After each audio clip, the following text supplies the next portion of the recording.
अरे कमी वापर पण अस्सल वापर. MDH काश्मीरी लाल मिरची पावडर. मी कधीही मुरुम चोरी वगैरे हा प्रकार केलाच नाही. खोटे गुन्हे दाखल करणे गिरीश महाजनांची प्रवृत्ती आहे. ईडीच्या संदर्भामध्ये सुद्धा हे खोटाच गुन्हा आहे. याच्यामध्ये माझा दुरान्वय संबंध नाही आहे. मी काही ती जमीन घेतली नाही, काही जमीन विकली नाही. एक मिटिंग घेतली आणि त्या मिटिंगच्या संदर्भामध्ये मी पदाचा दुरुपयोग केला म्हणून माझ्यावर ईडी दाखल केली. मी काही व्यवहार केलेला नाही आहे. परंतु राजकीय दृष्ट्या हे माहिती आहे अख्ख्या महाराष्ट्राला की राजकीय दृष्ट्या हा गुन्हा कुणी आणि केव्हा दाखल केला आणि कशासाठी दाखल केला. मुळामध्ये असं आहे की गिरीश महाजन मूळ मुद्द्यापासून दूर जात आहे. माझे 2-3 प्रश्न त्यांना मी विचारले. ते म्हणाले की महामार्गासाठी घेतलेली जमीन ही आत्ता तुम्ही जमीन घेतली मोबदला मिळण्यासाठी. मी सांगितलं की महामार्गासाठी जमीन जी आहे ती 1959ला अज्ञान पालक माझ्या वडिलांचं नाव करून माझ्या नावावर आहे आणि त्याचे उतारे मी दिले की 1959ला मी 7 वर्षाचा असताना ती जमीन माझ्या नावावर होती. म्हणजे गिरीश महाजनचा जन्म व्हायच्या आधीपासून या जमिनी माझ्या ताब्यावर आहे.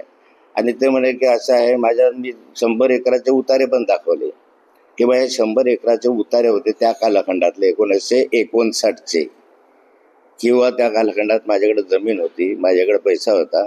त्या कालखंडामध्ये मी 1964ला आम्ही 5 भाऊ औरंगाबाद आणि मुंबईला त्या कालखंडामध्ये शिकत होतो.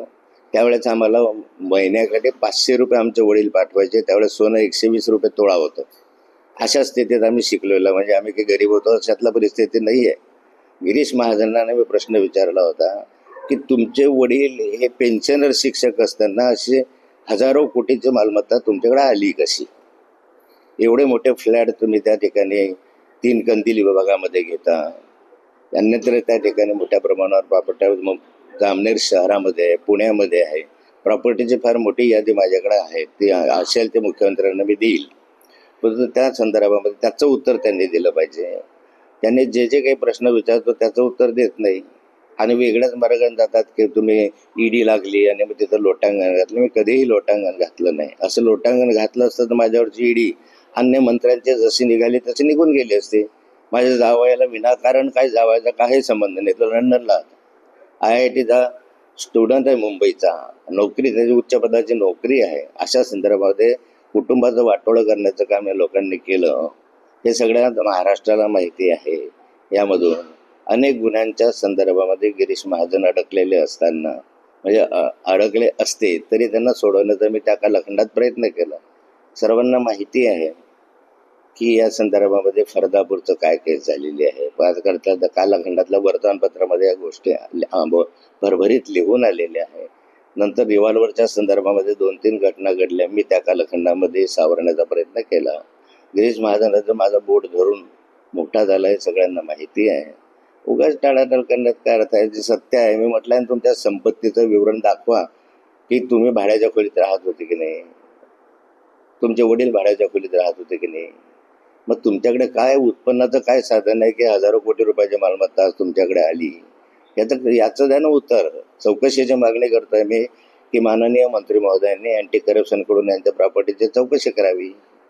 चौकशी करून त्या संदर्भामध्ये सत्य आहे ते जनतेसमोर आणणं. यांच्याकडे आल्या कुठून हजारो कोटीच्या मालमत्ता? पुण्यामधल्या, मुंबईमधल्या, औरंगाबादमधल्या अनेक ठिकाणच्या मालमत्ता आहेत.